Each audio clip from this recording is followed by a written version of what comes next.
Postmodern Art Podcast, the podcast dedicated to giving artists who are wowing the world over the platform they deserve. I'm your host, Nathan Ragland, and frankly, if this is your first time listening to the podcast, this is a fun interview-style podcast where I bring on incredible artists that do amazing stuff on a weekly basis. And well, with this week's episode, I consider it odd that I was able to get him on the podcast in the first place. Today's guest is James Rallison, better known as TheOdd1sOut, an animator, webcomic artist, best-selling author, voice actor, and co-showrunner of a Netflix animated series, among several other things. Seriously, when I heard that James was even remotely interested in coming on this podcast, I could not tell you the amount of excitement I had for this episode, and the conversation that you were about to listen to further encompasses that more than anything else. What I'm trying to say is you guys are in for a very special episode of the podcast, and I cannot wait for you guys to hear it. If you enjoyed the conversation, make sure you support James with the links down in the description below. Though I'm going to go ahead and take a bet that most of you guys already supported him in the first place. That's why you're here, which in that case, thank you guys. I greatly do appreciate it. If you do enjoy this podcast, make sure you do like, share, subscribe, or follow whatever audio streaming platform you prefer. Leave 5 stars wherever you can. I see that stuff and I absolutely love it. Or leave a comment down below and tell me your favorite part. And I'll tell you what, a better way that you can support this podcast is by going to the brand new merch shop at post-modern-art-podcast.fourthwall.com. There's a link in the description below. Don't worry, it's so much easier to go there. There you can find some outstanding designs done by some amazing artists, including one of the ones that you'll see in the episode if you're watching the video version. Whether it's a fun little cheeky meme, a good representation of where you represent yourself in the LGBTQ plus community, or just, helping me support the podcast by wearing a cool logo, there are many great options for you to try on today. But now, without further ado, please enjoy the Postmodern Art Podcast. Can I talk about your background? Literally, like what's behind you? Yes, I know absolutely. Podcasts are normally an audio format, so we probably have a lot of people just listening right now, and they can't visually see what I'm talking about. But you got a bunch of posters. Mm-hmm. What is the Lil Nas? I think. Yep. I see him. Farfetched. I see plushies. Yes. Is that Simon's cat up there? Wait. Okay. Which way is it? This. It's right directly above your head. Directly. No. Okay. So that is from an artist named Charles Brubaker that does Ask a Cat. This was actually a thumbnail that he did for his interview when I interviewed him. What he does is he draws out like the line art and then digitally scans it in and colors it digitally. Oh, he's one of those. Yep. Yeah. I say one of those because that's how a lot of people start. They, getting used to drawing on the computer after drawing on paper for so long. Right. And especially getting those like Intuos tablets or like the tablets that don't have a screen on them where you're just drawing on a piece of plastic pretty much. Yep. Those are super jarring because you're like drawing on paper, but you're like looking somewhere else. And that was my first tablet. Oh, really? Okay. Yeah. But no, I was the exact same way where I would draw something out on paper, scan it in, and then I wouldn't call it tracing. I guess you are tracing your own art, but it's just literally just a way to get used to drawing on a computer, Yeah. Whoever gets the job done more than anything else, right? Exactly. Yeah. Yeah. I was going to say thank you once again sincerely for taking the time to do this. Whenever my producer, Tipsy, told me, hey, I got the Odd1sOut interested, I'm like, wait, are you talking about someone that works for the Odd1sOut or the Odd1sOut? No, I love doing it. Let's just talk about me. Well, there you go. Yeah. I will say, as I was doing my research, I figured out a lot of cool, interesting stuff about you, including, the most interesting thing that I found was, I realized that it's a good thing. I realized you were born the same year as mine because I went back to watch a couple of your videos. The Internet Changed Me was the one that, reminded me. You're born 96. I'm born 96. So I decided to go one step further and be like, well, when exactly is his birthday? James, you are literally 1 day older than me. You're May 15th? I'm May 15th. Oh, I'm 1 day older than you. Oh, yeah. Man. So I can be like, yeah, when I was your age, and then what I did yesterday. Exactly. Oh, goodness. So yeah. We're almost twins. We're basically like, I mean, I'm sure some people would probably consider if you're born less than 24 hours within yourself, some people consider that twins. So I could say I am the Odd Ones Out twin, triplet at this point. I was gonna say I already have a twin. I was gonna say. I have a twin sister. Fair enough.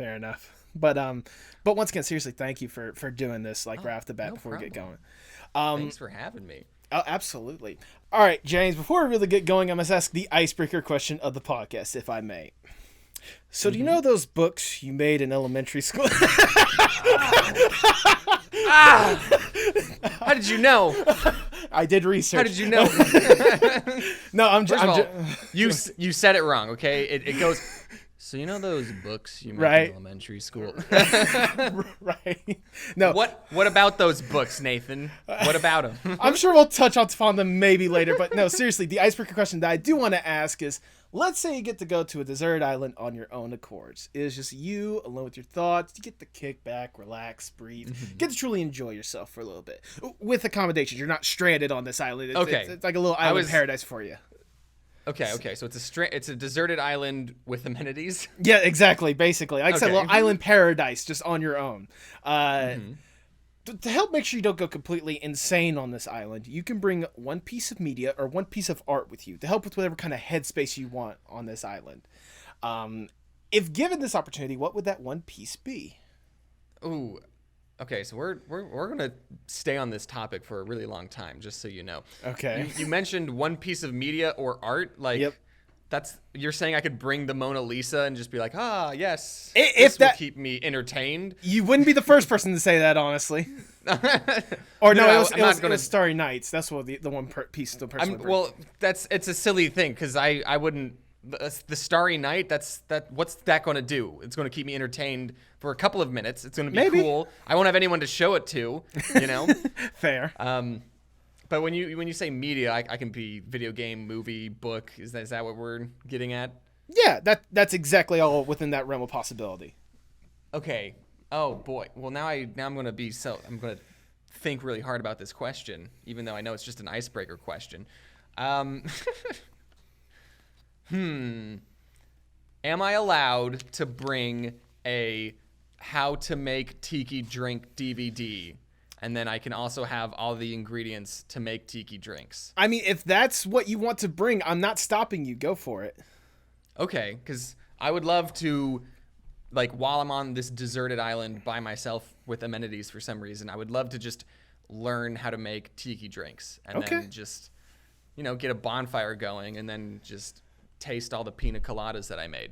There you go. I mean, if nothing else, like I said, you're on this little island. That's a good kind of headspace to, get you with that vibe of everything else, right? I don't think I'd pick. I'm not gonna. My favorite movie is Treasure Planet, but if I'm on an island by myself, I'm not just gonna watch Treasure Planet It's like, I'm here with the ocean and the beach. Let me go inside and watch Treasure Planet for the 50th time in my life. I mean, we can make it like that outdoor inflatable cinema thing or whatnot, so you can enjoy it at least outside. Okay, but if I'm on this island, I want to do something tiki themed. I'd pick Lilo and Stitch or something, I don't know. What would you pick, Nathan? What would I pick? Okay, because I've answered kind of the broad answer, but I don't think I've ever narrowed down like a specific answer before. And I think if I'm gonna pick like a specific answer, I'm gonna choose like music, like something within the music realm, because I think like that certainly helps like get a nice little relaxing vibe to go with. And I don't know if you can tell from my background, but one of my go-to artists is Tyler the Creator right there. So I think I would have to go. See, if I was cheating, I'd say his entire catalog, but that would be cheating. Why is that cheating? I think it's cheating that we're on this deserted island with amenities. Did someone make an Airbnb that has plumbing and electricity, and then they just left? Like, I mean, I'm sure they come back at least a couple times a year to make sure that there's no like damage or wildlife affecting it or something like that. Sure. I mean, if you don't think it's cheating, then fine. Yeah, I'm gonna bring Tyler the Creator's entire back catalog and just listen to it back and forth over and over because I love his music and it's a vibe sometimes. Okay, but at the beach alone? Yeah. All right. Cool. It gives me in a good little like headspace more than anything else, like just enjoying. This is a little jumping to a different question. Do you like tiki bars at all? I don't think I've ever really been to a tiki bar before. The closest I've been to a tiki bar or something like that is like Margaritaville when I was on a cruise, and that wasn't that great. It really wasn't. I don't know if those count. Exactly, as I'm saying. So I don't think I've ever been to like, well, I haven't really been to like a tiki bar like aesthetic thing like that. I'd love to. I'd be more than down for it, but never done that before. Yeah, I'm slowly getting into tiki bars. I can't tell you the names of the drinks because I haven't watched that DVD yet. But I've been to ones where they like serve alcohol out of like a big plastic clamshell, and it's like meant for like 8 people, but you know everyone has a big straw, and then you just all work together to like down this monster of a drink. The vibe is just real nice. It's like always beach themed, always. You know, they put the little umbrellas. I was doing research about, like, why do they put umbrellas in drinks? Is there some, like, scientific reason? Like, does it keep the air cool or something? And then basically I found in my research, no, they just do it for aesthetic reasons, and it's just it's stuck. So, yeah, my thing that I'd bring to a deserted island with amenities is a tiki bar setup that I can build and make my own drinks and learn how to finally make drinks that match the aesthetic, because I would love to go back to the States and then show everyone all my tiki bar drink skills, you know. Well, that is a great answer if I do say so myself, and I think that is a wonderful way to start the Postmodern Art Podcast. Welcome everyone. I'm your host, Nathan Ragland. Feel free to like, share, subscribe, or follow whatever audio streaming platform you prefer. Check out the merch shop on Fourth Wall. Link will be in the description below. Here, I'll give you a second to I'm going to read to work less while telling their stories all the way through, and I'm not hilarious. It's a version of that like Sonic meme of like because I know someone did like the video. I want video games with crappier graphics and more playtime, and I'm not kidding, or something along the lines of that. Okay. But I thought it was a great little thing. Shout out to Aiden Arts that did the art for this. Wonderful artist. Nice. And follow us on Twitter and Instagram at PostmodArtPod for future updates and guest announcements, including today's guest. He is an animator, webcomic artist, best-selling author, amateur boxer, voice actor, and co-showrunner of a Netflix animated series. Welcome to the podcast, James Rallison, a.k.a. The Odd Ones Out! Woo! Yay, that's me. It is you. It certainly is. I probably shouldn't have needed to give you an introduction, but I just love giving those intros, so why not? No, that was great. I loved it. I loved all the adjectives. I was going to say the adjective, just the points that you used to describe amateur boxer. Ooh, I mean, I'm not wrong. You have competed in a boxing match. I sure have for 90 seconds. That's more time than I've spent in a boxing ring, so I mean you got me beat there. So boxing's a whole lot of fun. I just want to go on this boxing tangent real quick. I just you go for it. You'd think getting hit in the head multiple times you wouldn't want to ever like do that activity again, but I think that just goes to show how fun boxing is, where after getting hit in the head multiple times I'm like, yeah, I still want to do that, you know? I mean, more than anything else, like, it just seemed like, especially with the video that you put out about it, like, just the entire experience of, like, getting in that kind of mentality and, like, really working towards something and, like, having that at the end, even if it was 90 seconds, having sort of that's where, like, a showcase of, like, how much work and effort you put into it. Like, it's got to be rewarding a little bit. And I also, I learned from doing the whole experience, doing that whole, you know, doing all that work, I like stopped becoming stressed out or anxious about other smaller things in my life. So there was this time after Creator Clash, my friends and I, we went to a karaoke bar, and the people were asking me like, "Oh, do you want to go sing karaoke?" And I was like, "No, not really." And they were like, "Oh, are you nervous?" And I just like, "No." You think I'm nervous singing karaoke after doing that? Like, it was just, I don't know, like once you put yourself out there and you know, get beat up in front of all these people, other parts of your life don't seem as stressful anymore. So that's a good life hack for anyone who wants to get over anxiety, is just get beat up in front of everyone. I think your friends were just calling your bluff and they took advantage of it. I think that's all that was right there. I don't know. But like the intro kind of illustrates, like you've done like seriously a lot of incredible stuff, James. I definitely want to divulge into a lot of the stuff that you've done, but before we really divulge into that, I want to go back just a little bit and learn more or less the origin story of James, the Odd Ones Out. Ooh, what got you interested in art in the first place? I mean, I think like most art kids, it's just you just enjoy it, and there's not really, I don't know, like I watched animated movies as opposed to live action movies. In school, I would be like doodling on my homework. I think every artist has like a way to express themselves. You know, every art, like there's some that like to make clay figures. There's some that like to make oil paintings. Me, I like to make dumb little cartoons and then show them. Oop, bumped my microphone. I like to make dumb little cartoons and then show them to my friends and then, you know, get their reaction from it. So I always liked to entertain people with my art. My art was always, it wasn't meant to be this like super dynamic, you know, blow your mind with how good it was. It was always supposed to be like just cartoons that are meant to make you laugh. And I was always doing like little doodles and like making comics on my school homework and stuff. And I was showing them to my friends. And then one day I just was like, I'd made a comic. I made a stick figure comic about Twilight. Do you remember Twilight? With, you know, yes, Stephanie I remember Myers Twilight. And Edward. Like I made a comic just making fun of Twilight. That's how long ago it was. And then I had such a fun time making that comic that I just kept making these stick figure comics. And then I just stopped paying attention in school. I was just making these little stick figure comics and showing them to my friends. And then eventually I just kept making them, and I like wanted to like, I guess, take my art to the next level. You know, I wanted to let the whole world see these comics that I've been working on. And so for my 16th birthday, I got a drawing tablet. It was a Bamboo Create. It was one of those like rectangle plastic ones that when you draw on, you're not drawing on a screen, you're like drawing on a piece of plastic, and then you like look up at your computer to see where you're drawing and stuff. And of course, like most 16-year-olds, I didn't know what I was doing, and I was very bad at drawing and really just like, I don't know, like I learned a lot about like, because I started out with just like very little art skills, just stick figures, and I knew how to structure a joke and stuff, but I knew nothing about like compositing and color theory and you know, like line width and all that stuff. So I had basically started from square one, and then just over time with practice and figuring out what works, what doesn't work, I was able to like get this style that I was happy with. And then, so I started comics when I was 16. I posted this webcomic called TheOdd1sOut because the odd ONES was already taken. It was on Tumblr too, and I don't know if you remember Tumblr. I remember Tumblr. I remember Tumblr.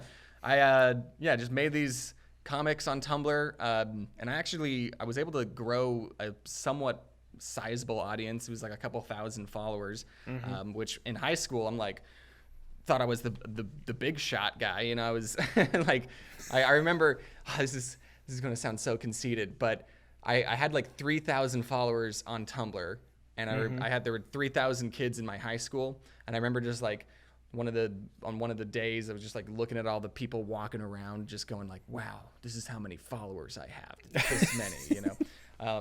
And then that's what happened. And then when I was 18, so I've been doing comics for 2 years, I used to watch a lot of YouTube videos while I was drawing. Like that was just in the background. I was just watching YouTube videos. And I remember thinking, I could do that. I could make a YouTube video. And again, I thought I could, but I didn't know what I was doing. So I was literally starting from square one. This is an embarrassing thing, but I didn't know that videos were supposed to be in 16 by 9 or 1980 by 1080 or 1920 by 1080. Yep. I still have it. And so my very first video was in like a square, because I was like, oh, it's like a comic, comic panels are square, so let's make the video square. And also my audio was bad. I didn't really know a lot about voice acting or even like which microphone to use. And then I always give people the advice: the first thing you make of something is going to be bad, but you have to make the bad stuff first so you know how to make the good stuff. And Oh, yeah. Yeah. And so then I was 18 when I started YouTube and just kept on. For some reason, I didn't stop. I don't know. No one told me to stop, so I just kept going. And like I always, just like I said, I liked to entertain people with my art. And then I was in college for like a semester and a half. I hated going. I wasn't going to art college either. I was just going to some general random college in Utah. Right. Because it was actually, so I grew up in Arizona, but it was cheaper for me to go to college in a different state than it was to go to like the main college in Arizona. And I hated my roommates. I didn't really go outside my dorm. It was a really sad life. It was I just would like wake up, make YouTube videos, go to class, and then like go back and then like do homework and work in like the same like area. Like it was a very small dorm. I would tell people that I would be able to like stand in the middle and then like hold my arms out and then like touch one wall and touch another wall. And thank God YouTube worked out, because while I was in college, my YouTube like kicked off. I stopped going to my classes. I like because the choices were stay home or stay in my dorm and make YouTube videos and make money, or go to class and do a major that I don't even care about and not make money. And I chose to stay and do YouTube. And I remember I like called up my mom and I was like, "Hey mom, so I'm like making pretty good money on YouTube and I'm not going to my classes, and I just like, do I even have to finish this semester? Can I just drop out?" And then she was like, "Yeah, you can do that. It's fine." And I was like, "Yes." So then I like, it was so funny because like my roommates who I didn't like, literally like on a Monday, I was like, "Hey, I'm leaving, so see you around." And then I just like packed up on a Tuesday. And then they never, and also then I don't know what they did with dishes, because I was the only one in the dorm that did dishes. So now they're probably a big pile of dishes that are still there. It's, I'm going to go on a roommate tangent real quick, but like, Hey, go for it. I like, it's so wild because I made a video about my roommates in college because they were like messy and I was the only one that cleaned up after them. And I just had this thought, like, they probably saw that video, you know, like they, like, could you imagine being roommates with someone who just stayed in their dorm, like in their room all day, and then like a year later you find out that they did this horrible, like, my roommates were so terrible. You like posted this on YouTube. Like I wouldn't like that. So I would say, yeah, I can only imagine their kind of reactions, but I imagine if one of them was smart enough, they'd probably be like, "Hey, yeah, so James, I just want to say, like, I'm sorry, man. Like, you know, you think you think you give me the hookup? I mean, you kind of use my likeness a little bit. Like, I feel like you get some residuals or something." Yeah. Just like sue me for defamation or something. Let's not give them any ideas, shall we? Yeah. You're right. Oh. No, but like, I didn't use their real name, I guess. It's good enough. What was I gonna say? No, I mean, like, it's incredible to know like just how quickly it kind of just went from like getting introduced and like finding that love and passion in the first place to like really getting on board and really making it more of like a reality more than anything else. I can only imagine the grind, especially like starting out, like you trying to make this a thing, whether it be with the webcomics that you started off with or with actually making like YouTube videos. I did want to go back to the webcomics a little bit because like I know there's a good bit of history when it comes to that just in the first place. Like, what was it about like webcomics? What made you want to start off with there as a way to kind of like express yourself? See, okay, now we're getting to some introspective questions where I have to figure out like why I want to. I think honestly because I had to read. My parents really wanted us to read books. Okay. And there was a rule in our house where you could only go on the computer for however long you read a book for. So if you read a book for 30 minutes, you could go on the computer for 30 minutes. And I, wasn't the best at reading, but my parents would let me read comic books. So they let me read like Garfield, Calvin and Hobbes, and The Far Side. Right. And that counted as reading. And I loved just these like short snippets of just like, here's a character, here's their joke, here's the funny antics that they're getting into. And a lot of those like newspaper comics that people would read, they would only be funny because like you knew the characters and they had personality, I think I said this in one of my videos, like, we know that Garfield hates Mondays, so instead of him hating Friday the 13th, he hates Monday the 13th. Right.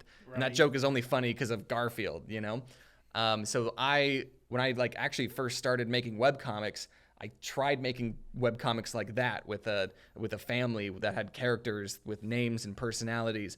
And I learned that like, oh no, a webcomic is different than a newspaper comic, because a webcomic is just something that you see on Twitter or just wherever you get webcomics. And it's just supposed to be these little snippets of just relatable jokes and stuff. You're not supposed to like, there's too many characters, there's too many webcomics to know like the personality and the intricacies of every webcomic.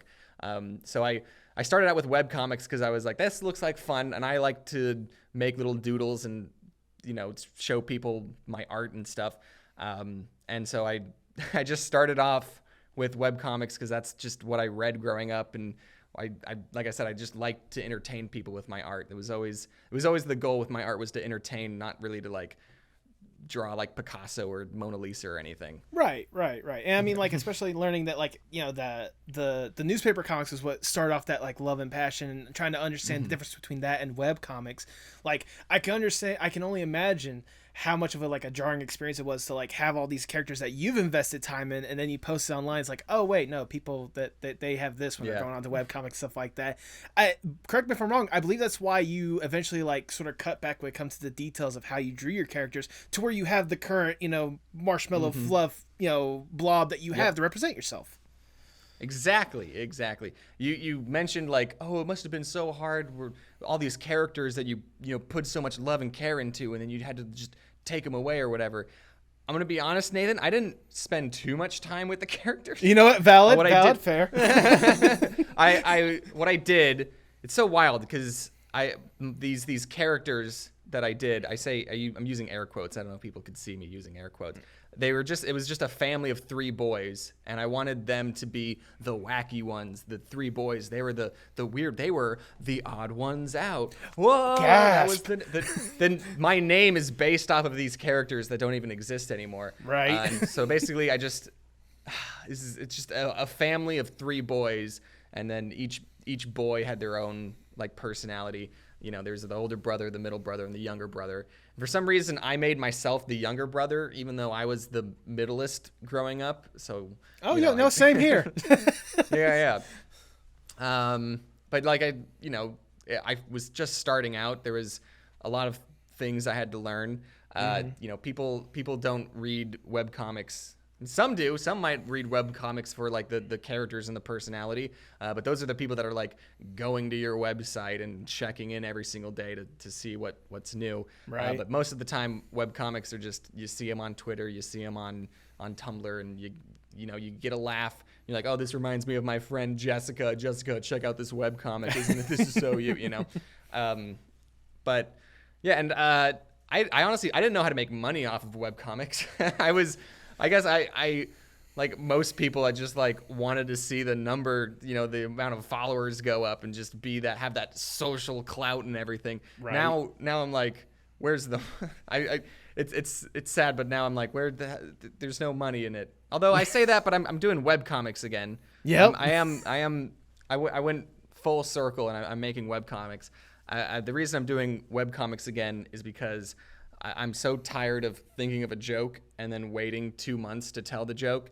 And then by that point, because, you know, for videos, they take a really long time. And by the time, you know, the video is ready and you sat with the jokes for so long, you start doubting that they're funny again.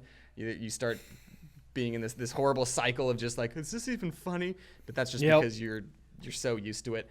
Like, I don't know. Just the comics are great because you can just... You don't have to create a whole intricate story. You don't have to create intricate characters. You can just think of a joke and a punchline and just do it, you know? Exactly.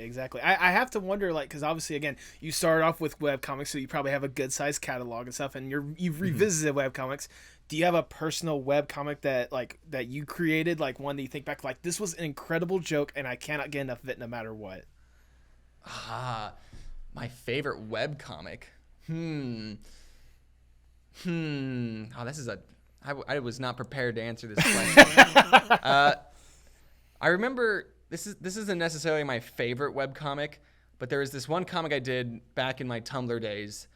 This guy, he was waiting in line at a fast food restaurant, and then he had the thought bubble. He was like in line, and he had a thought bubble that was like, I'd like a large Coke, a medium fries, and a number 2, please. And then he's getting closer, and he's like, he's like repeating the order. He's like, I'd like large Coke, a number 2, and medium fry, please. And then he's like getting more nervous, and then finally he like is at the register, and he goes, I would like a large Coke, and then the server goes, do you want fries with that? And then he just like goes system error, and then like flops over, and then like doesn't like it wasn't ready for that like change in the script.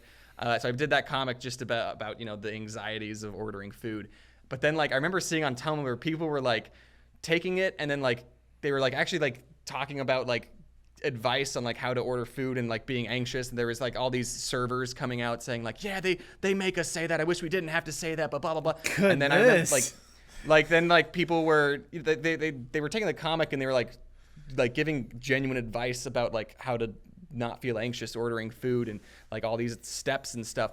And I just remember thinking, like, wow, I didn't make the comic to show like a problem or anything. I was just doing it to be funny, but then all these people were like being genuinely affected and like giving advice, and there was like paragraphs being written about this comic, and I just remember thinking like, wow, the comic could have helped people. I didn't even think to like make a statement or anything, but all these people were running with it, and I think it helped out. I think people were being helpful and stuff.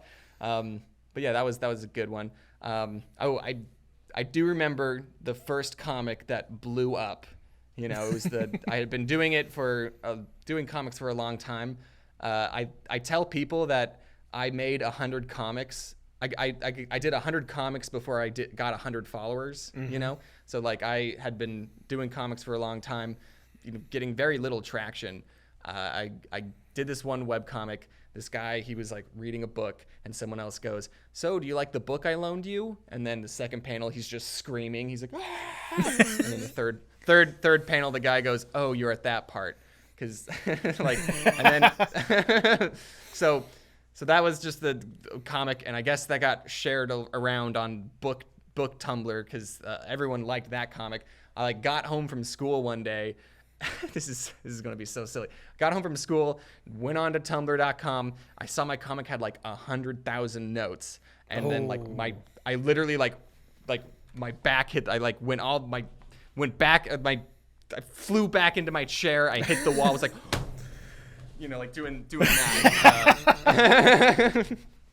that. So that was the first comic I did that blew up.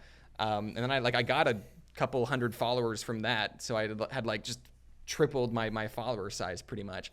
And then I don't know the next comic I did that blew up, but then just little by little, like I guess that was the start of when I was like actually able to make a comic that looked good, because I think before, I think there's just certain styles that no matter what, like just if the text isn't good, if the colors are hard to look at, doesn't matter how good the joke is. If there's just some comics that just look just disgusting to see, people aren't going to spend the time to sit and read it, Right. But what are you going to do? It's the internet. We're all doing it just for views, No, some of us do it for more than just views. Some of us do it for the passion. Thank you guys for watching this video, by the way.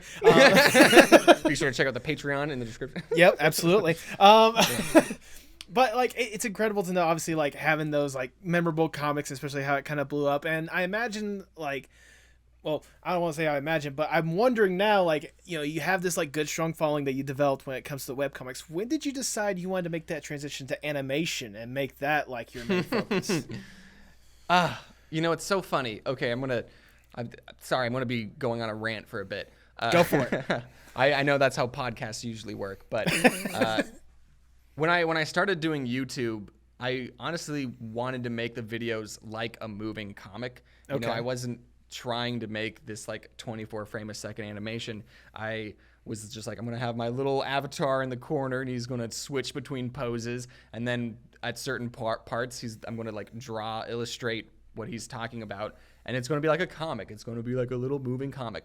And then there's this big debate. People were like, is this animation or is this just animatics? And in my head I was like, it's a YouTube video is what it is, okay? So if you like it or not, you can choose to this is like such a weird thing that people were discussing. And then as I was like making more of these YouTube videos, I started thinking like, ooh, I could get someone else to do the more tedious parts of the video. I can get someone to like color the bubble people, you know? So I'll draw the bubble people, and then I'll send them the files, and then they can color it, and and then I started going, ooh, I can get someone to do backgrounds. That could be good. I can have someone on just being dedicated to do background. And then I was like, ooh, I can get someone to like draw assets. So instead of me like sketch, so like little by little, I started like building this team up.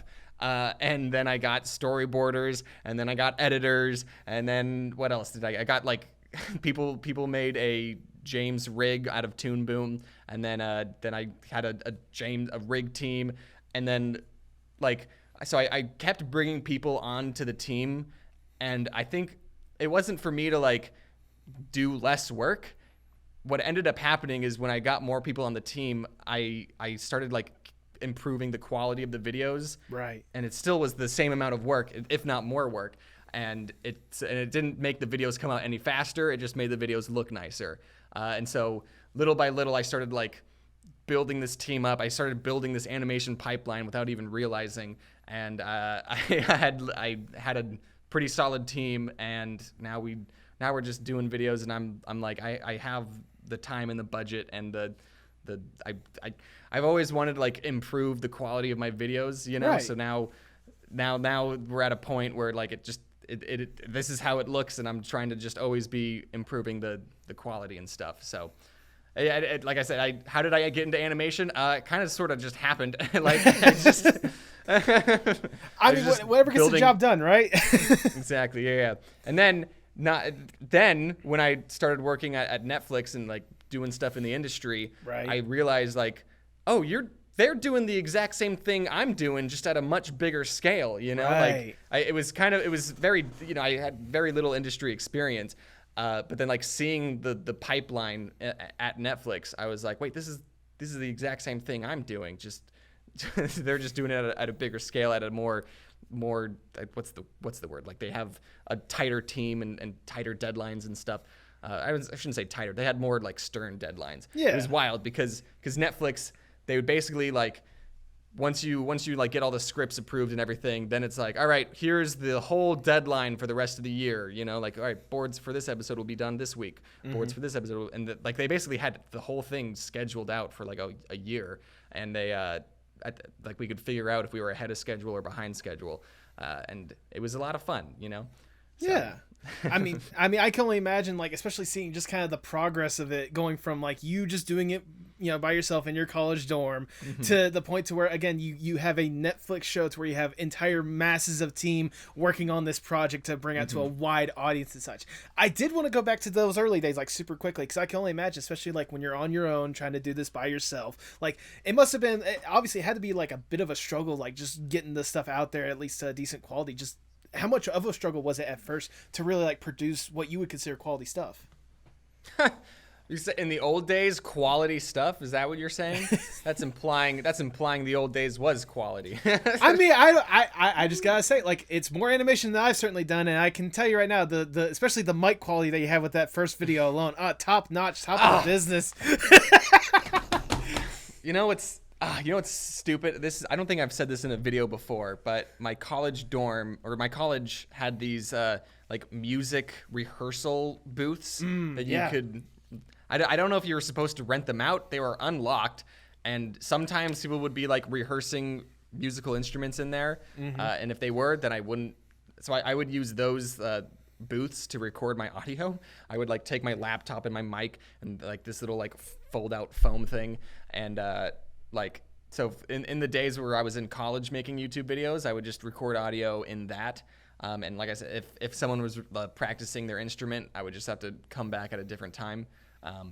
But like, you kind of just like make what you have work, and also since I think a lot of younger YouTubers are on this like new YouTube grind where they are seeing traction. And so now they just want to like live, breathe, and poop YouTube and stuff. Cause in college, like I said, I like didn't really talk to my roommates. I also didn't really like make friends. This sounds sad now that I'm saying it out loud. But yeah, it was my whole schedule for college was just like, there were days where I would like wake up, just roll out of bed, and then sit on my chair was right against my bed, so I would like roll out of bed, sit in my chair, and then just start doing YouTube and stuff. And like I like how you say quality videos, because if we can fact check this, because do you know the sooubway 1 video? Look at the sooubway 1 video and then sooubway 2. I think they only came out like 2 weeks apart. Yeah, so relatively close. It only took me 2 weeks to make sooubway 2, and that video has millions of views. And now videos, it takes me like 2 weeks to come up with an idea. So like it's I feel like back then back then I also had like a lot more peak stories to tell. I had all these work stories and teacher stories and stuff. Now my videos, I'm trying to like lean more opinionated. I'm trying to like, I'm telling less stories and more my thoughts on blank and stuff. Right. But yeah, I forgot the question. We were just talking about my old work and quality with an asterisk. Well, I was mainly asking how much of a struggle was it, at least like starting out, like really getting this thing to eventually build up to points where people would appreciate, like some of those later videos, like the ASMR that blew up, or the sooubway videos and such. Like, what was kind of the mentality? Like, what was your headspace, at least like starting out, like trying to get these videos like to where you wanted them to be? This is a deep question. I think I guess I didn't really compare myself. I didn't have really a quality standard back in the day. There was, I see, like today I see like independent animation like really popping off, and I see other artists on Twitter and stuff, and I'm like, whoa, I want my art to look like that. But back in the day, I just like I kind of treated it like a comic, where it was like, here's my bubble boy, here's my joke, and here I am saying it, and then I just try to get the joke across in as like simple and as simple of a form as possible. So what sort of challenges? It was it was actually a lot easier back in the day because it was just me on the team. Yeah, so fair enough. The only yeah. So like the only deadlines I had were just whatever I felt like. There was very little like working with a team. Okay. Even like my scripts, I would just write myself and then just record. But now it's there's a whole team of people. When I write a script, I like send the script off to a bunch of other people, and they all give their opinions and they pitch jokes. So you're asking about the struggles of starting out. I think starting out, I didn't know what I was doing, so I was just kind of just figuring it out for myself. And then the team grew, and as the older I got, I started working with more people, and I guess that's when the struggles started coming up. Yeah, fair. Yeah. Okay. I hope that answered your question. I think it answers the question. I can at least like imagine, especially like starting out, like you didn't really have, like I said, you didn't really have anything to go off of. So it must have been like more surreal for you, like the more you kept going, especially whenever you started really gaining traction, especially with, like I said, the ASMR and the sooubway stories. Like how surreal or how interesting was it for you to see like and also, the like, sooubway stories blow up? Like, that's dumb, okay? That's I'm going to say it right now. I have no idea why sooubway is my most popular series. And whenever when I meet people now that recognize me, and they still say, "Oh, I love sooubway," and I watch sooubway and I go, "This was bad. This was a horrible video. It visually looks like garbage. The jokes aren't funny, like." So I can't imagine, like, there must be people out there that like rewatch it, like, put on sooubway. That's a classic, Like I don't get it, but I know a lot of people do like it. I think if I made sooubway today, there would be a lot of things I would change. I like make fun of a lot of my coworkers, and even my roommates video, make fun of my roommates. Nowadays I would probably tone back the jabs and the jokes that I make at these people, just because I guess now that I am older, I know like, oh wait, these videos can affect people in real life. So I need Right. to I need to be careful with what I put on the internet publicly for the whole world to see. But like I said, with sooubway, I have no idea why so many people love sooubway. Like even the word sooubway I used as a joke, where like I made a joke saying I used to work at a small local sandwich shop. I don't know if you guys heard of it. It's called sooubway. And then that joke was just the funniest thing to a lot of people because they're sooubway. And you know, like, I'm not saying if you like it, that's stupid. I'm the one who made the video. Yep. What I'm getting at is like I don't get why me talking about working at a job is so relatable and entertaining to so many people. You know, it's like people keep asking me to make more, and I'm like, I only worked there for a year, so I don't really have any more sooubway stories. The well has run dry, people. There's Yeah, no more. exactly. Moving on. Well, I was gonna say, like, I went back and watched those videos to prepare for this podcast more than anything else, and like, I think the thing that like stroked me about it was like, you had said it like kind of offhand, but like that, yeah, they were entertaining, but more than anything else, they were relatable. Like they may not have like the funniest jokes in there like at all times, but like the fact that that most people have at least had that one experience working at that one fast food joint that they just couldn't stand. They have those coworkers that they're like, you probably should be doing more with your life, or like dealing with those customers. It's like, goodness gracious, if you really are complaining that much, make this stuff at home. You're at a sandwich shop at a fast food thing. You're not looking for quality. It's like everyone has that like little experience dealing with people. I mean, like for me personally, I worked at a mall food court, so like I instantly know about those stories like that. Yeah,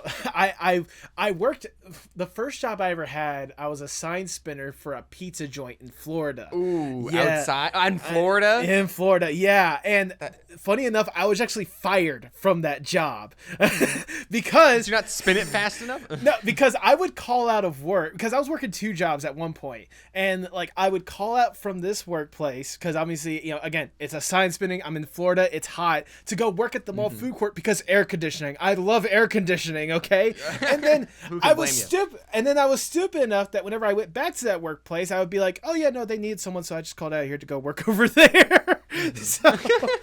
So yeah, I'm you know, but we all have that like workplace experience where we're working that job that we don't really need. So I could see why people instantly clung on to that sooubway story, especially with like how easy it was for you to, but like, for people to consume. What about like 12 and 13-year-olds? They didn't work at a fast food job. I mean, like, some did. Some of them probably did. Nope. A 12-year-old? Like 12. Sorry, I thought you said 12th grader. I thought he's not 12-year-old. Oh, no, yeah. I don't know. I can't tell why your entire audience. I can just tell why a good portion of your audience probably did. Yeah. That is a good point. I think I said in that video, or one of the videos, I was like, everyone should work in a fast food or retail job, not to get the work experience, but just so that everyone knows what it's like to work that job.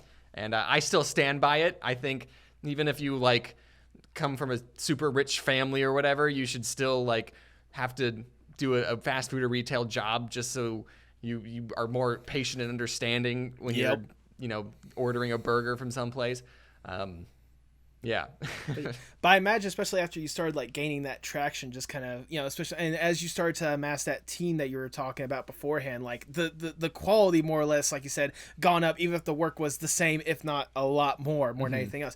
I'm just genuinely curious because I've seen a good chunk of your videos, obviously, and like I could easily tell like the quality and such. I can only imagine how much time and effort goes into a video like that. So what is the process for you, at least, going from like a general thought and idea to eventually finished product that people will watch and most likely love?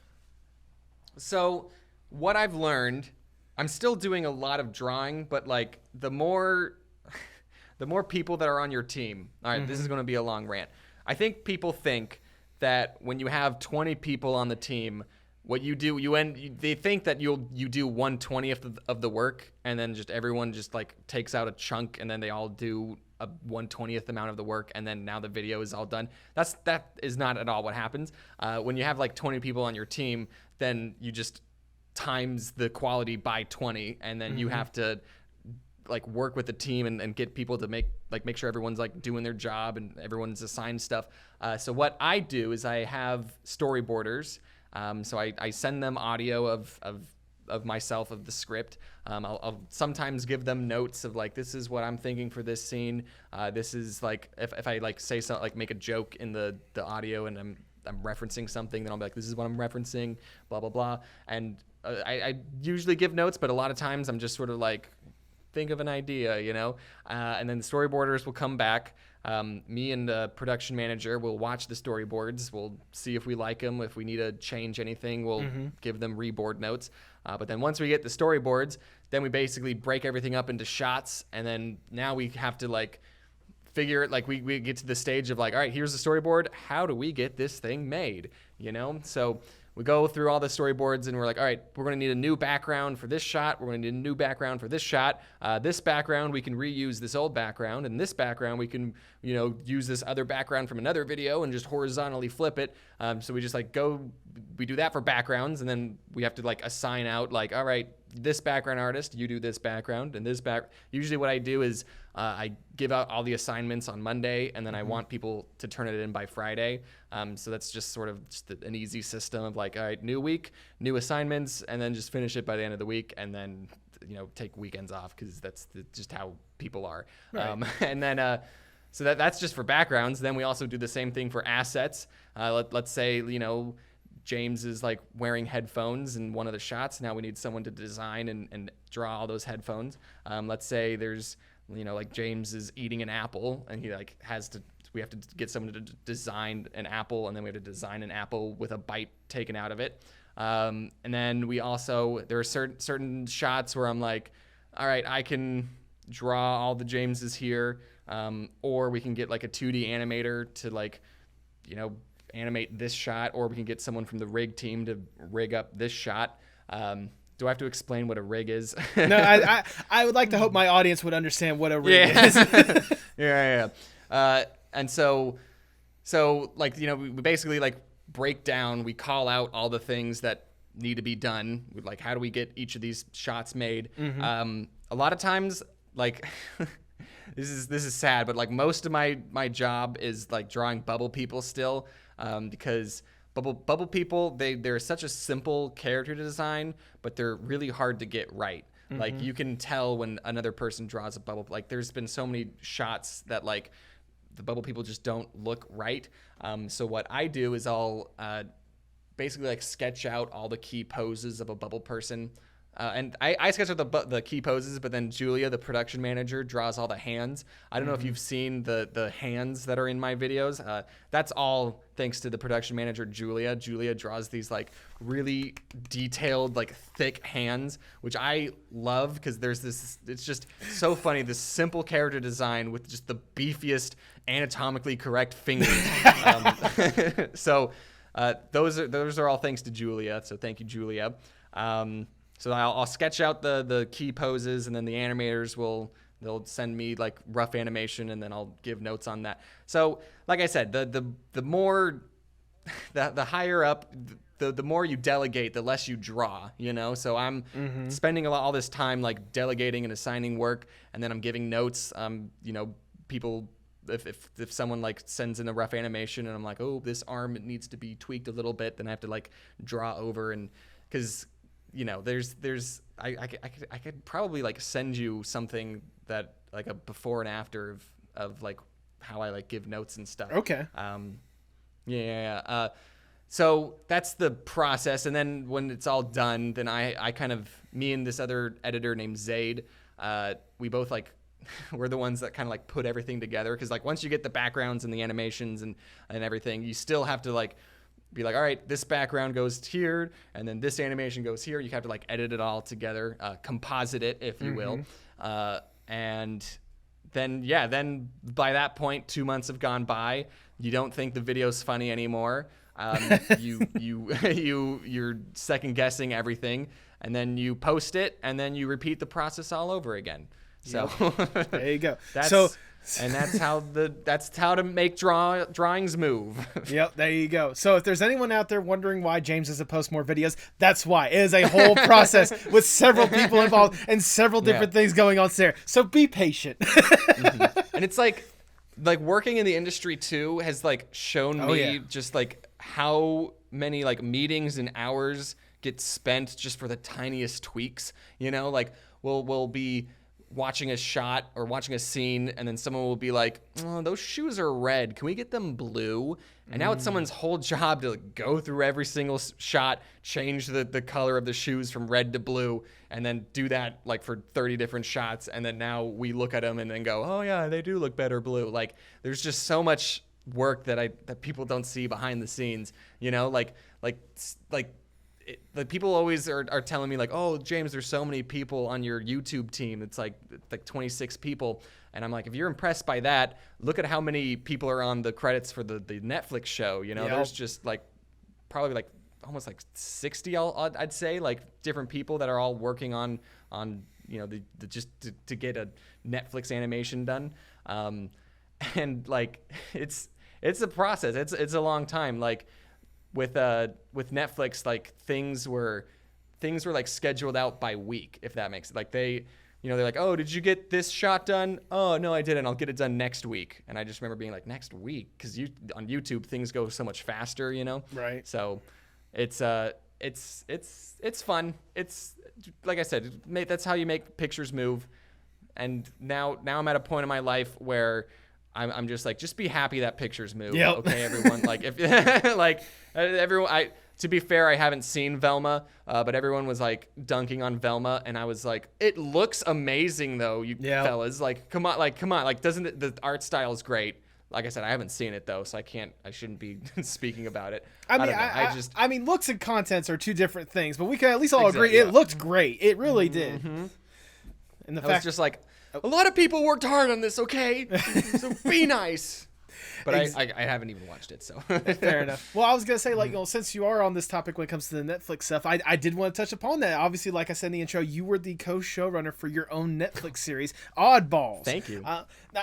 I'm just genuinely curious, like, how did the concept get to be, and how did the opportunity come to you to be able to make a show like this? Was this something that you had always, like, wanted to do, like, run your own animated show, or is it just an opportunity that arose? Yeah, you asked how did it come to you. It didn't come to me. I had to like search out and, you know, pitch it to a bunch of people. Okay. So I had made books before, right? And through the books, I was connected with this Hollywood agent. I can say his name. He's in the credits. It was Michael Zumis. Okay. So I had like met Michael Zumis, and he had been like executive producer on movies. He's like done. Like, I guess his biggest one was Coraline. He was an executive producer on. Okay. And so, yeah. And then he like, I don't know. He was like, he teached a class at like the LA Film School and stuff, which is a really big school, film school. So I had like made contact with him, and then he was the one that was like, hey, what if we made a show? And I said, that's a great idea, Michael. Let's do it. You know.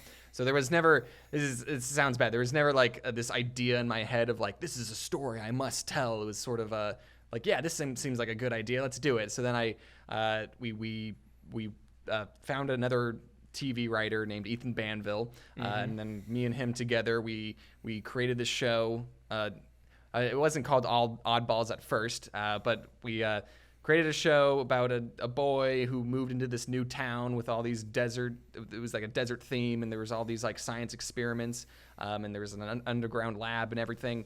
And originally we had sort of like this story, this kind of like through line about like what the town was, why the town like had this underground lab, like what all these experiments were doing running around. And then we pitched the show to a bunch of different places. There was a whole bunch of like networks that we pitched to, and most of them said no. And then I remember we were pitching to Netflix, and I remember saying like, I hope Netflix says yes, because just going from YouTube to Netflix just makes sense. You know, you're going from one streaming service to another streaming service. It just feels right. And then Netflix was the only one that was interested, and they wanted to change the name to have the word odd in there, so we went with Oddballs. And then they also kind of like got rid of the through line story and just made more episodical, like this is the, you know, adventure of the week type video episodes. Right. And it was a great learning process. I'm very proud of the work that everyone did and how the show turned out. It was, like I said, I met so many amazing people, got to learn so many things. I basically got like a college crash course on the animation pipeline for free. So no, not even for free. I got paid for it. So. There you go. Well, so this is to make up for you dropping out of college in the first place. So there you go. Exactly. Yeah. And yeah. So I don't know. It was.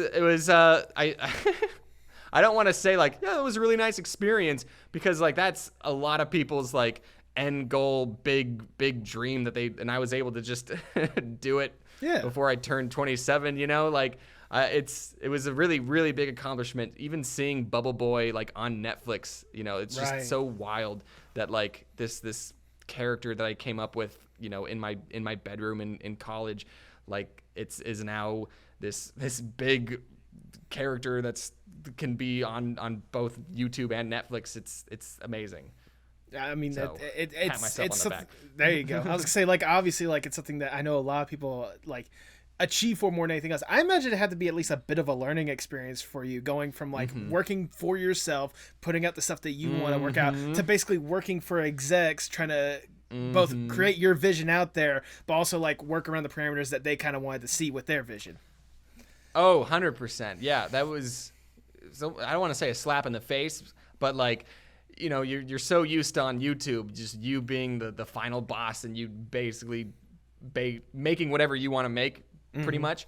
But now with executives, like it was that's pretty much the perfect way to describe working with just like, we would like write a script, and then they would be like, we like the script, but we don't think the ending is working. And we'd be like, well, the beginning of the script was leading to the end of the script. So if you don't like the ending, then we have to change the beginning. And also like, and then we would change everything. We'd like create a version of the script that everyone was happy with.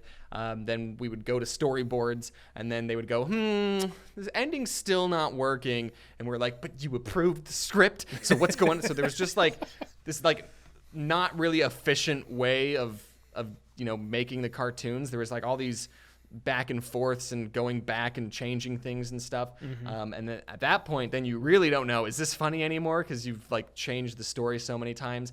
And it like, I think, as you're like making the show, you also kind of are learning like what works, what doesn't work, which characters are funnier than other characters. It's funny because I think it was the Fly character. I don't know if you saw the Netflix show, but I saw a good couple episodes. Oh, thank you. Their teacher is a fly, who's like a half man, half fly character, and the voice actor Gary Anthony Williams. He killed it so many. He was like such a good like character. Like he was so funny, and like it was literally because of his voice actor that we really loved the Fly character, and then we wrote Mr. McFly into so many more episodes. And like it's just like as you're making the show, like just learning what works and what doesn't, like as you go, like so things were changing pretty much every week. And now it's all done. So now we can wash our hands and just watch the show and appreciate it. See, that's gonna lead to another question. I just want to say, at least with the show real quickly, like I found it like charming more than anything else. Like I could still tell that like your fingerprints were all over it with kind of your humor and your storytelling tactics or whatnot, but like just given more of a fun little world to just kind of mold and have like a little extra fun with. Like it's incredible what you're able to produce and what you're able to put out there. Like I can't help but commend you and the team for producing like good quality stuff. Yeah, pat on the back. It's incredible that you had that opportunity. I'm sure it was an eye-opening experience more than anything else, and I can only imagine how much that you carried back into your own videos. And I wanted to just jump back to that super quickly, like thinking back to all the videos you've been able to create. Is there a personal favorite one of those as well? Like, do you have one that you like hold near and dear, whether it be like we executed the joke perfectly, or like what I was able to tell and how it turned out was as good, if not better than I imagined it? So the video that is my favorite currently is a video I did about reality shifting. Oh, have you heard about this? Have you heard about this, Nathaniel? I've heard about this phenomenon, but please go on. There's there are very few times where I stumble upon something and I immediately go, I'm gonna make a video about this. Like I think ASMR was one of them where like I just had like found ASMR and was like, I need to know everything about this immediately. And like, like for reality shifting, when I like found out what it was and what these kids were doing, where they would for those of you who don't know, reality shifting is the belief that there are parallel universes that with infinite possibilities. So somewhere out there, there's a parallel universe where Hogwarts is real, and you just got your acceptance letter in the mail, and now you're in Hogwarts. And through the right meditation, you can shift your consciousness from this reality to your Hogwarts desired reality. And it's a bunch of kids on TikTok that just really, really want to be at Hogwarts. For some reason, Hogwarts is like the main thing that everyone goes to. And it's these kids, this is why I love the internet, because the people just share whatever, you know? Yeah. These kids are talking about like, oh yeah, I went to Hogwarts and I was in a date with Draco, but then he was abusive to me, and then Ron came in and said stop, and it's just like, wow, these kids think they're astral projecting across the multiverse. So I like, okay, also I spend a lot of time at my desk drawing, and I've tried podcasts, I've tried audiobooks, but what I really, really like is just picking a person and then getting invested into their lives. And because of the internet, people, so like, just, you know, while I'm drawing hours at a time, in the background, I'm listening to people talk about their desired reality where they went to Hogwarts and stuff. Mm-hmm. And I'm just eating that up. I'm just going, yeah. And like, I think I mentioned this in the video where I was like, it's a guilty pleasure of mine to like listen to conspiracy theories and just things that I genuinely don't believe in, but just listening to other people pour their heart into something they genuinely believe in. Right. Just for me to go like, wow, I can't believe someone's worldview is like this. What kind of person believes this kind of stuff? I'm making motions with my hands because I'm drawing while I'm watching these videos. So I had once I stumbled upon reality shifting, I was like immediately invested with this niche subculture, and I wrote up a script. It was a lot of fun to make too, because I basically was just like poking holes in all of these like reality shifting TikToks and stuff. So I also really liked how the video came out. I tried to like spin this like this lesson about like not giving up on this reality for a fictitious reality, just to like make the right choices to make this reality your desired reality, pretty much. So I really liked the message of the video. I liked how it turned out. People that didn't like the video were the reality shifting community. I wonder why. Yeah, did not paint them in the best of light. But yeah, I still am really proud of that video. I think most people were able to like look at reality shifters and go like, oh yeah, these people are a little weird. Yeah, so just a bit. It was genuine. It was a very positive video. Most people were, you know, they agreed with me, you know, but it was fun. Just this is gonna sound so bad, but there is this one YouTuber who had like made a reaction video and was just like, there is so much misinformation in the video. And I'm like, yeah, tell me about it. Yes, tell me about this misinformation about this, you know, concept that's so rooted in so many different facts. Go on, please. And science, yeah. That was my favorite YouTube video that I've made.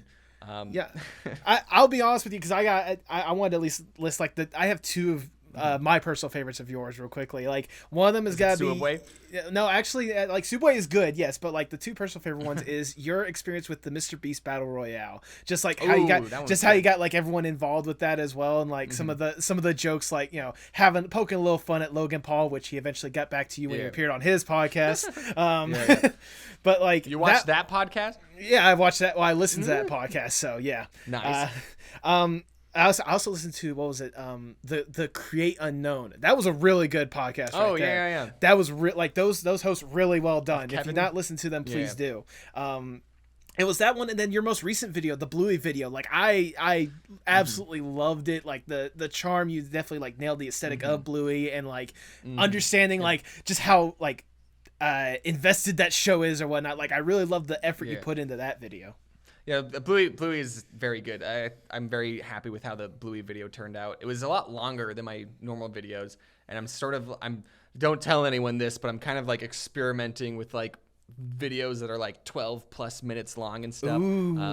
So I know, but like I at least with the Bluey video, I was able to like put in Bluey clips to like work to combat, because Right. listen, the longer the video, the more drawings you have to do, and the more drawings you have to do, the more time and money it costs. Right. So like for longer videos, I'm like, all right, I'm gonna bring back, I call them talking head sections, where it's just James, his little like avatar in the corner in front of a white background. I'm like seeing how people would react to bringing back the talking head sections, but we will see. Yeah, we'll certainly see. I mean, having like talking head sections like that, like it makes me interested with some of the other video concepts that you could be toying around with. Like me personally, I want to see more of that, the animation pipeline. I know you teased it when you were talking about like how cartoons are made, but I would love I know you teased like wanted to say, if you were interested in a pipeline video, I would love to see that personally, because I'm interested in that kind of stuff. So. Yeah, definitely. I see. Oh, but Nathan, I don't know if people appreciate animation as much as the average person. Like I appreciate it. I love all that animation stuff, the history and everything. Yeah. And I get art books every time art books come out. Yeah. But like I don't know. Like although I did do a video about I talked about the truth about making cartoons. I didn't really get into the pipeline, but I kind of just talked about like being an artist and making money as an artist and stuff. Right. And that people seem to like that video. But like if I just do it like, here's a video about the pipeline, I don't know what the average person would say, but I mean, I don't know. you never know. If you do it, you do it. If not, well, you're gonna keep trucking along and doing incredible stuff like you've been doing, especially with like the incredible crew that you got behind you helping out with this kind of stuff. Which, by the way, shout out to some of the members that are on your team that have actually been on this podcast before: Reg Savchenko and Sarah Gigaserif. I've had both of them on. She's a compositor. Both of them are absolutely incredible. Like thinking the people that you've been able to surround yourself with, and thinking of like just all the, I've even gotten to like some of the experience you've had, like just being a YouTuber. Like you've had some like really insane opportunities that we kind of hinted on, going to so incredible like conventions and such. The Mr. Beast stuff, like the boxing stuff. Like, does it amaze you more or less? Like ever since you've been on this animation YouTuber journey, does it amaze you how far you've been able to come along? So. I'm going to tell you the one thing that made me go like, is when I would go to VidCon and I would do meet and greets, and people would like wait in line for like almost 2 hours to meet me, and that was always like the biggest like, what? Because in my head, I'm me and I'm just a guy and I like to make cartoons, and no one has ever waited in line to see me, And also, I don't think I would wait in line to see any YouTubers anyway. But like, whenever I would go to VidCon, and then during the meet and greets would last like 2 hours. But it was all this just people in line, and I would just see people like waiting, and I would always like towards the end, I would always be like, oh, thank you so much for waiting. And everyone's like, it's fine. And I'm like, no, it's not. This was not worth your time. Okay. We're going to do a picture. I'm going to, we're going to talk for a little bit, and then you're going to leave. But like, so the opportunities, those were always great. Seeing meeting other YouTubers. I think when I was first starting out, I held YouTubers up on this like really high pedestal. I was like, oh my God, it's Jax Films. I was in an elevator with Jax Films.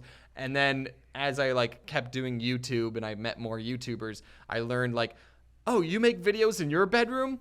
I make videos in my bedroom too, So I I don't want to say that the magic was lost. I just sort of like I stopped putting them on a pedestal, So and then if I'm at VidCon and I see Markiplier, I'm like, oh, hey, I'm not gonna like ask for his picture or anything or ask him to sign something, but I don't know,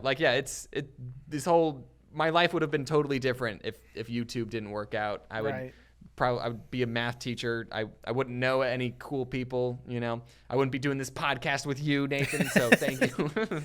No, I should be thanking you because I know you were saying that like you kind of put these, at one point you kind of had YouTubers somewhat on a pedestal, and like I'm at this point right now with this podcast where I haven't really put people on a pedestal because I just say at the end of the day they're still people, like they're still producing stuff, they're still doing like their thing in day-to-day life. But like the fact that I can get like people that I truly admire the time and effort that they put into, I get them for at least like an hour, maybe an hour and a half to talk about their lives.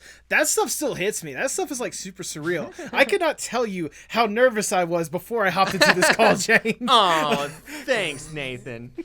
But well, at least you didn't have to wait 2 hours to meet me. I mean, technically, I had to wait like what, 5 days or something like that. So I mean, oh shoot, you're right. It was gonna be a little bit longer, but we were able to make that. We were able to work that out. But yeah. But like, regardless, like I can only imagine how incredible like your journey has been so far, and I can understand if YouTube didn't work out, if this animation stuff didn't work out, your life could have been totally different. But for this next question, if I may, what if we go a little bit above and beyond? Let's say, all right, let's say YouTube works a little too well, and you get an opportunity to talk to let's say I am Big Shot Mr. Moneybags James. I come to him like, look, James, you don't need me to tell you that you're doing incredible stuff. You can see that people are already telling you that a million times over. And we think that you could do so much more incredible stuff. You just need an extra boost. We'd say platform, but you kind of already developed your own incredible platform on your own. We're here to give you a little extra boost. We have access to anyone and everyone in whatever industry possible, and more money than there should be possible. We really should be considering paying those writers and directors and actors and stuff like that. We'll focus on them a little bit. Put a pin in that. We'll focus that. Right now we are focusing on you and you alone. If given this opportunity, what would be the dream James Rallison project? Okay. This is a good question. Because man, I probably should have thought of something beforehand. It sucks because, like, I've met so many like talented animators and storytellers that like have this idea of a story that they've already like thought up of and like want to tell, and I'm over here just like, yeah, I just made a video about Bluey and I just gave my opinions on Bluey. There's no like story that I'm like dying to tell and stuff. Okay. So if anything, what I would do is I would tell this Moneybags genie that I actually know a lot of other animators and storytellers that like want their story taken out. I'm like, we could go 50-50 on this. Do you know Legend of Pee-Pee?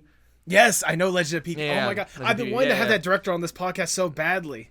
Oh yeah, Julia's great. I know Julia. Julia actually, she's done like shots and she animates for me sometimes. Oh, there you go. So I'd be like, oh, Jeannie, don't come to me. Go to Julia. Julia has this idea about a funny cat.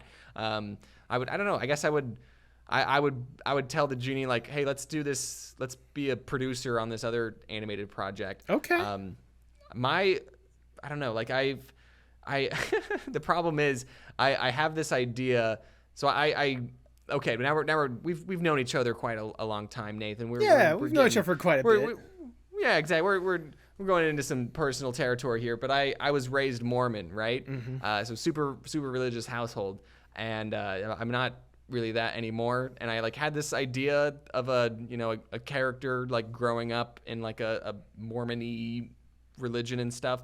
But like the more I wrote on it, the more I was like, is this actually a story or is this me needing therapy? Like why not both? Why not both? Yeah, why can't exactly? So there's no like big story ideas at the time right now. But one thing I've learned working in the industry is that like you can make stories. You can come up with characters that are likable and have challenges and stuff. Like you don't if you really like set time aside and brainstorm, you can come up with these amazing worlds and characters. But right now, I'm just working on YouTube, getting in. I guess I'm working in other projects that I have my toes in. But if this magical genie was offering me anything that my heart's desire, I would tell him that there's some other animators I know that want to get that have been trying to get their stories out for much longer than I have. Right. So I would be a producer on those shows, Well, there you go. I mean, hey, if at the end of the day all you want to do is make sure I use my power to help other people like get their stuff out there and whatnot, that's money well spent at the end of the day in my eyes. Yeah. So there you go. Exactly. Yeah. But sadly, we gotta get down from the dream scenario. We gotta get back to reality, and I'll ask the ever so generic question, James. Where do you hope to see yourself, say, 5 to 10 years from now? Don't ask me that question. Look, at least I worded it as hope, not where do you, like, where do you hope to see yourself 5 to 10 years? You know, this is a problem that only I have, because it's like once you make a Netflix show, like where do you go from that? You know, like I mean, you could go anywhere at this point. That's true. Like I said, I still want to be creating stuff. I feel like if I'm not creating stuff, then I'll just go crazy. You know. Okay. Like I said, I want to do more series, more like story-driven narrative stuff that is, I say, more sophisticated, meaning like that, not like characters are swearing or making sex jokes. It's just, you know what I always relate it to, like Bob's Burgers, where it's like it's an adult animation, but like doesn't go out of its way to be adult, you know? Right. So I would love to make just some series with characters and stories and narratives and plots and flaws and just something that people can enjoy, you know, that isn't just me talking about my opinions, you know. Well, there you go. But that is TBD. Hey, whatever TBD do be, I mean, I'm sure it's going to be incredible at the end of the day. As we start to wind down the interview, I just have one last question I want to ask you, James. Obviously, you've been deeply entrenched in art for as long as you can remember, for ages at this point. Mm-hmm. It seems like ages, at least with the internet. How important is art, not just for you, but for the world as a whole? Oh, 1,000% important. Like, how important is art? Like, super important. What are you talking about? Like, there's, like, one... Okay, well, I was going to say there's all these great movies, but you couldn't really say that that's important and stuff. But like, you know, there's like look throughout your day. There's all these let me think about this. Hold on. Okay. How important is art? Super important. One is lets people let people be creative. Mm-hmm. Two, it's nice to look at. You know, even just walking down the street, you know, you see billboards, you see, you know, stores with like signs and stuff like that. All had to be designed. You know, someone had to sit down and design everything. And also just the fact that, especially in today's society, with all these like movies and TV shows coming out, there's all this whole industry of artists that are like being able to create art and be supported, you know? So like it's people say like animation isn't a genre, it's a medium. And I totally agree that like, it's just pure creativity, you know? Yep. Like, I don't know. It's like, there's, you can only do so much with live action, but then like with animation, you can go so much further than live action, and have just push so many things, and at the end of the day, art is fun, and we need to support artists and everyone that's involved in the industry. So art is good. Support your local artist. Without art, the earth would be or whatever. So I can't believe I'm saying this, but I said that legit phrase, without art, earth is just like the first episode of this podcast. So hell yeah. But that is wonderfully worded, if I do say so myself, James. Thank you. That is all the questions I have for you. I've already showered you with a whole bunch of praise, but I will show you just a little bit more because it's my podcast. I do what I want. Thank you. Look, James, I think you can certainly tell that from the time and effort that you put into this, like, a lot of people love and appreciate what you do. I think it's that there's no denying that in the first place, but like, I have to just personally just say thank you. Thank you for putting yourself out there and making yourself like one of the most relatable people that anyone could click on a video, whether or not it is animated. Like, you are easily one of the most relatable people that I have seen on YouTube. The fact that, you know, you add that little touch of animation to add like a good, fun creativity to it that people can easily cling on to, like, it's absolutely fantastic. And wonderful, and the fact that you seem to be like one of the most down to earth people to talk to, like whether or not I had this conversation beforehand or whatnot, it just makes me truly love and appreciate everything that you do. I know that you've been really working hard at this for a while, and I can certainly tell that with just about every single new thing that you put out there. And at the end of the day, like I said before, I really do appreciate you putting yourself out there, and I cannot thank you enough for everything that you do. Please keep up the incredible work, because I know you're going to do quality stuff every single time. Thank you so much. Thank you so much. Can I ask you one final question? You certainly can. Can I see your shirt again? That's not my final question. Okay, but you have this like green parrot character. It's not a parrot, it's a Muppet. A Muppet. It's a Muppet? Yeah, it's supposed to be like a Muppet. Like the nose is a little like, yeah. Oh, okay. Oh, I thought that was a beak. Dang it. Okay. To be fair, you wouldn't be the first person to mistake it for a beak. I think one of the people that did a thumbnail previously made my character like a little beak thing or whatnot. Yeah, a bird. Dang, well, that was my follow-up question. Was like, is that supposed to be an anthropomorphic animal that represents you? A fursona, if you will. I was gonna say I do have a fursona. It is actually a red panda. So what? Yeah, you could personally thank my producer Tipsy J Hart, who is also has a fursona and such. Like, she was the one that basically assigned me the fursona because like a government assigned fursona. Basically, it's a good one. She recently she recently commissioned someone for my birthday to draw my fursona, like getting a birthday cake or whatnot. Wonderful piece. I'll probably send it to you real quickly, just show like wonderful art. And shout out to the artist at Squibble Noodle, I think was how you pronounce their name. I'll flash up on the screen and I'll be sure to credit them. But yeah, no, it's. I do have a fursona, just like I know you have fursona.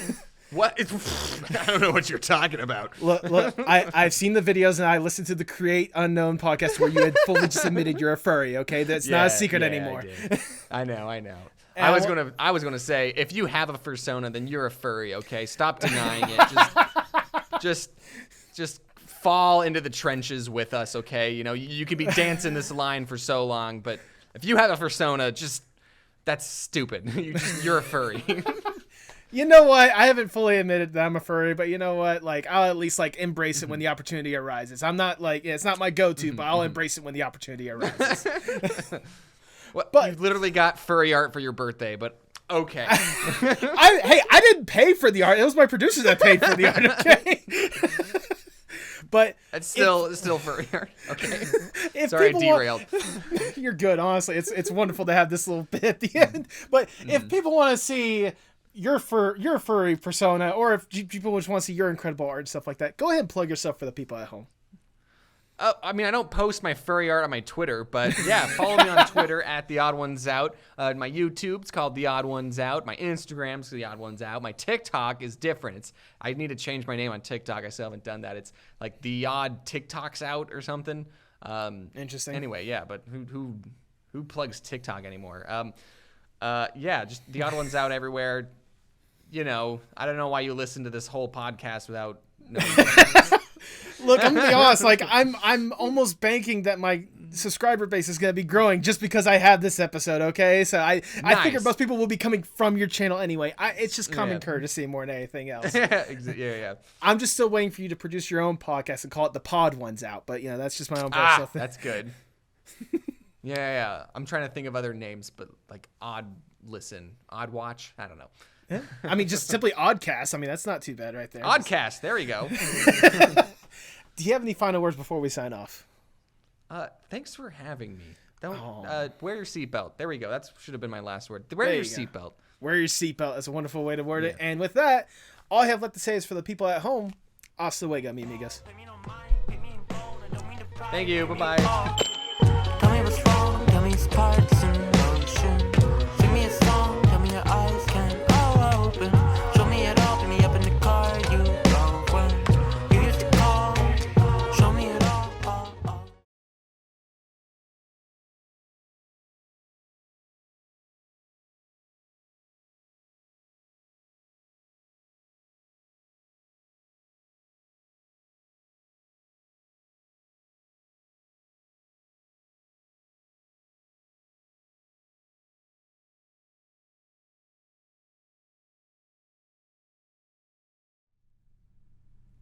thank you so much for sticking around to the end. If this is your first time listening, I cannot tell you how much I truly do appreciate it.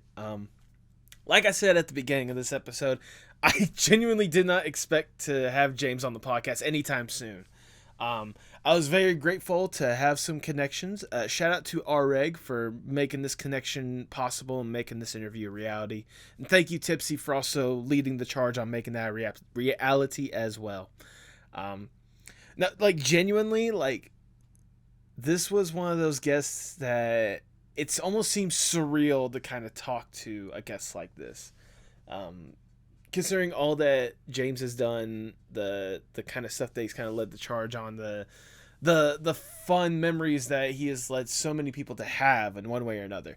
But, you know, there's something that, as I was doing my research and watching some of his videos, something I kind of noticed that, I don't know if he intentionally downplayed or whatnot, but he was talking about, like, going to conventions and seeing some YouTubers, and, like, you know, with the first one, like, when he was going to some of his first conventions, you know, he was excited to see some of the YouTubers, but then, like, as he kept going, it's just one of those, like, he kind of more or less realized that, you know, hey, this person, they make their art and stuff in their bedroom just like I do. Ha ha ha ha ha.